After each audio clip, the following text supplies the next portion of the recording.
right, the build is complete. I've got a nice full charge today. We actually pumped 41 kilowatts of power back into the system. I had to upgrade it to the Insight facility, which have way more range. You get 2 antennas on this bad boy, and it allows you to run 2 networks on the system. So 1 network here, 1 network here, 2 terminations here, and then of course the Ethernet line that runs to the house through here under conduit. And then yeah, so the white is my inverter number 1, which is my grid tied inverter, which right now is not operating because we don't need to charge the batteries. And now we're just waiting for the final permit pass, because they just wanted to see that over the little touch-ups and upgrades. I've got to do some stickers and my AC shut-off stickers. And then the other circuit, the black one here, that runs these 2, which are AC synced with the AC cable that joins these together, so they operate together. And they typically balance out pretty close. The Slave is typically a little bit less power pulled from it than this one. I can balance its power output up a bit more, but it's not really necessary. They're both giving out 120.2 volts directly. And power on the discharge right now is going great.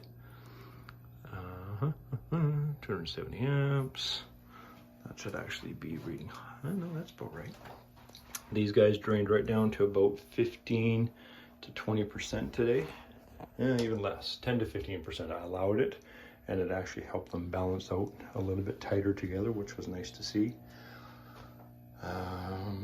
Yeah, so with the ZAN bus cables, the joining cables with the daisy chain goes here to here to here to here, goes right across, jumps this inverter, joins in here, joins in here, and then that's the black. And then this guy here is the white. Just boom, comes through the channel system and up and through. And in there, if you've seen my previous videos, that metal guarding that shields the communication cables in the back, they say do all the Ethernet working first, which I did, but then the fact that these guys don't like the fact that that's on grid and it's not working on AC loadout, so it doesn't have to sync up with the systems. If I had all 3, I could AC sync all of these, and then 1 would be a master, 2 would be slaves, and it would work wonderfully. But that's not giving me an AC load. It's not a backup inverter. It's only an on-grid. Because Fortis wanted us to separate and only have 1, because again, I can output 12,000 watts to sell, and my transformer's only 10,000. That one alone can do 6,000 to sell, and that's under the 10,000. Even though I can software throttle them down, because I could give 18,000 with all 3.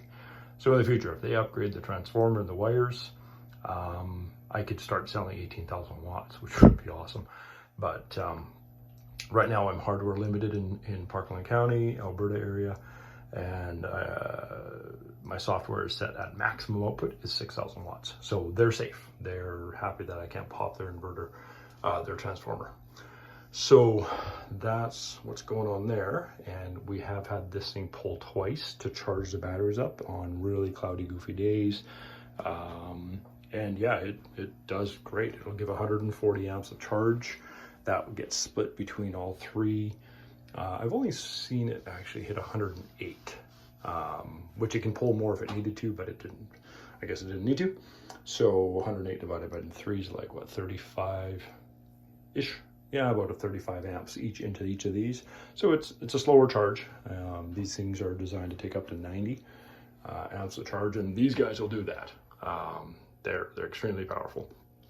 So yeah, today was a good charge day. Got these all topped up again, so we're good for tonight and tomorrow. And we are almost fully off grid, other than our hot tub, our garage, which really doesn't use a lot of power, and an outlet right beside my main breaker panel, just so I have grid power to plug in to the if I need a light or something to work on the panels.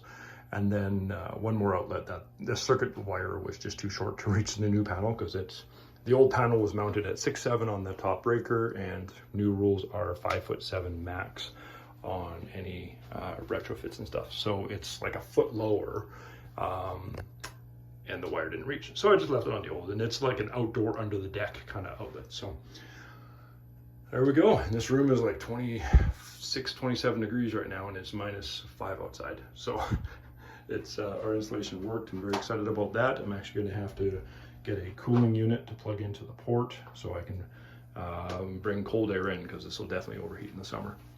Which will be fine, because I'll have excess power in the summer when these are running, creating more heat. That will cool it off, and we have air escape as well up here. Again, fire alarm, fire extinguisher, you know, readily available is what was recommended. It's not required, but hey, why not have it on here? I don't want this stuff to burn down, so I can reach in and grab that real quick and put out whatever I can. There you go. That is finished product.